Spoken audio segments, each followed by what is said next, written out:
All right, so we are going to begin talking about calculus.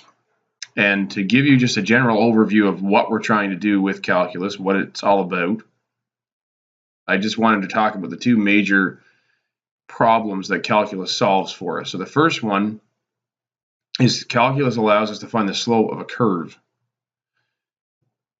And it actually allows us to find an expression for the slope of the curve all the way along this curve. So here's an example of y equals sine x, and you notice it's not got a consistent slope. It kind of has a negative slope here, and then it begins to slow down, and then over here it's got a positive slope, and then it starts to get less steep, and so on. So with a line, it was always easy to find the slope because the slope was constant. With a curve, it's not. And so we want to try to find the slope of the curve, and what it tells us is the instantaneous rate of change. In other words, how fast is y changing with respect to x right here, or right here, or right there, or as I've drawn here up to the point P. So that's the first calculus problem. That's the first thing that calculus allows us to do, and it's called, that branch or area of calculus is called differential calculus. And it's a huge topic. There's all sorts of things that are taken up with finding derivatives and different techniques of differentiation, different applications of derivatives, lots and lots of material in differential calculus. The second problem is the idea of finding the area underneath of a curve. And you might wonder, why would I want to do that? But you'll remember, maybe if you've taken a physics course at some point and done displacement versus time graphs, you remember your displacement versus time graphs are always drawn kind of like this. And then they would go up and then they go back down. But they were always lines, that they weren't curves. And then we would split these and find the area of that triangle and this triangle. We'd sort of split it like this, right? And we get these different areas of geometric shapes that we knew. And you may or may not remember doing that. But of course, in that particular context anyway, displacement versus time graphs are not linear. They can't be. You can't go from going 1 meter per second to 0 meters per second like that. It doesn't happen. So you have to have this curved approach. So we would actually have a displacement versus time graph that was a curve, not this line. And so then we would wonder, okay, well, what's the area underneath of a velocity time curve, which was very similar, was displacement, you remember, hopefully, if you've taken physics. So how do I find the area underneath of a curve and therefore find the displacement for a velocity time curve? And that whole branch of calculus is called integral calculus. And again, there's a whole bunch of math that goes into doing that, techniques of integration, and then applications of integration. So those are the two main areas that we're going to be discussing. And what we're going to try to do is start with differential calculus, go all the way through that, and then get into integral calculus. So as we think about differential calculus, the first thing we have to talk about is limits. We have to understand what a limit is. So a limit of a function is simply put, there's a mathematical definition is there in front of you on the Smartboard slide, but basically it's just saying what is the value of the function approaching as x approaches a number. So if I say, what is the function doing when x is getting close to 2? Is the function getting close to 5, or is it getting close to 7, or is it not getting close to anything, and that sort of thing? So that's the idea. And here you see the definition says the value of f of x gets closer and closer to L, if that's the limit, as the value of x is closer and closer to a. And then I've said from either side of a. And what that means is if you have a function, and we'll just draw a sort of little example up here. So here's my xy axis. Let's say my function looks like this. Okay. Then if I'm going from here, I want to know the limit right there. I have to go and approach it this way, and I have to approach it this way. And so that's what I mean by either side of A. All right? And we're going to talk more about one-sided limits and what that means a little bit later. But just a note before we get too far into this, that the function itself does not have to exist for the limit to exist. All right? And most of the functions that you guys have seen probably did exist. They do have values because they're continuous functions. But not all functions are like that. And it's possible to have a function that has just a hole in it, that has just one value that's missing.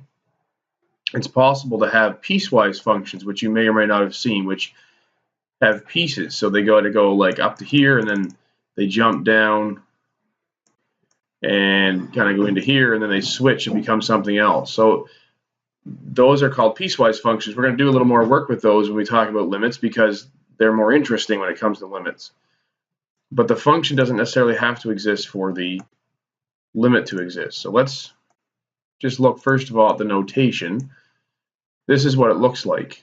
The limit as x approaches a of f of x is equal to L. So you're going to put down what x is approaching here, and then the function here, and then it's going to equal a number. So for example, the limit as x approaches 2 of x squared is equal to 4. And again, what that's telling you is that as x gets close to 2, x squared, the function x squared, is going to get close to 4. All right? That's what it means. Now, this is a very poorly drawn graph because I just did it with my pen. But this is an example of a piecewise function. Okay? And you'll notice what happens is you've got this function, it looks kind of like a parabola, and then there's a hole in it. Right? There's a space. And instead of it being continuous, in other words, instead of it just keep going, there's a dot up here. That right there, that dot is the value of the function at that point. That's the value of the limit. It's going to approach that value, but when it gets there, it just jumps. Over here, there's just a point that's missing. It's called a hole, or a point of discontinuity. And then as it goes up here, there's an asymptote, so it kind of goes up towards infinity. Again, it should be kind of going up more like that. And then it comes back up from negative infinity. So you can evaluate limits from the graph just by looking. And if you look, it says, what's the limit as x approaches 3? So assuming that this is 3, okay, right here, then as x approaches 3, we come from either side. So we kind of come down like this towards 3. And as we come down towards 3, we see it's approaching 1, the y value. And then we do the same thing here. We kind of come along and we say, what's it going towards? And it's going towards 1. So our answer then, the limit as x approaches 3 is 1, because from either side of a, that is from either side of 3, we're getting to 1. What's the limit as x approaches minus 1? That's the next one. So we look at x approaches minus 1. And again, we come in from this direction, and it's approaching 1. And we come in from this direction, and it's approaching 1. I neglected to put negative signs in front of these, and I should have. It should be approaching minus 1. Sorry. So let's put a minus 1 there. My bad. We'll put a 1 there. Then the next one says, what's the limit as x approaches 8? So if I go to x equals 8, if I count out, here's 1, 2, 3, 4, 5, 6, 7, 8. Here's 8. As I'm approaching, if I come towards 8 this way, I'm going down, and it's going down to negative infinity. It just keeps going down. All right. If I'm coming from this direction, it keeps going up, so it's approaching positive infinity. As I get closer and closer to 8, this just keeps going up. So because these values are different, because one is going to positive infinity and one is going to negative infinity, we write down that this does not exist. It does not have a value. All right, and we abbreviate that, and for the sake of all the other questions we're going to do, we're just going to write DNE. All right, does not exist. So whenever that happens, whenever the value approaches two different numbers on either side of the number, so as we get close to 8, but we're less than 8, so 7.9 or 7.99 or whatever, we're getting up to positive infinity. In this case, we're going down to negative infinity. If we get like 8.01, 8.001, as we get closer and closer, it just keeps going down. If they don't approach the same number, then the limit does not exist. Okay? So that's how you evaluate graph limits. You have the picture, right? So that's one method, and we're going to look at that in a little more detail in terms of just looking at pictures together in class. But here, the other method is a table of values. And what we do with this is we just make a table of values we look at this number here, 1, and we pick some numbers that are close to 1 on either side of 1. So in other words, we're going to go 0.9, 0.99, 0.999. So they're getting close to 1. And then we're going to do the same thing on the other side. So 1.01, 1.001, 1.0001. And all we're going to do is plug it into f of x, where f of x is x squared minus 1. So we're just going to take a calculator, which I will open up here. I think we will. Anyway, we'll try. There we go. And we're going to just plug in 0.9. Oh, I got two of them now. We're just going to go 0.9 squared minus 1. We're going to get negative 0.1019. And then we're going to put 0.99 squared minus 1. We're going to get negative 0.0199.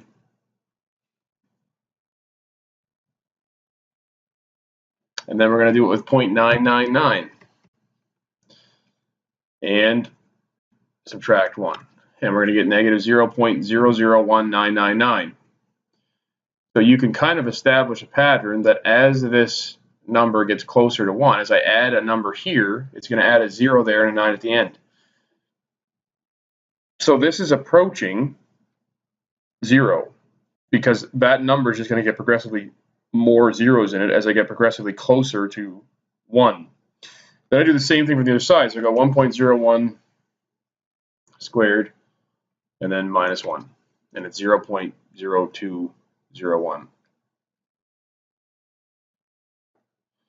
And then I go 1.001 squared minus 1. And I get 0.002001. So again, the same sort of thing is happening. This is going to be 0.00020001.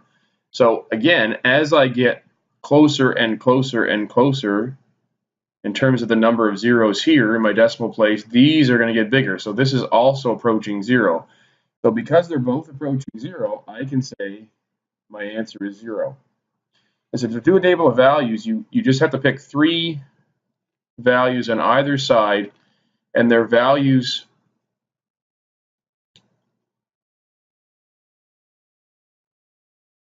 that approach A, okay, whatever A happens to be. So this is my A. A was 1 here. If this was 3, then I would be going 2.9, 2.99, 2.999, and 3.0001, and so on. Okay? So we're going to leave it there, and I'll pick up the next video and show you direct substitution. But that's how you do limits with a table of values.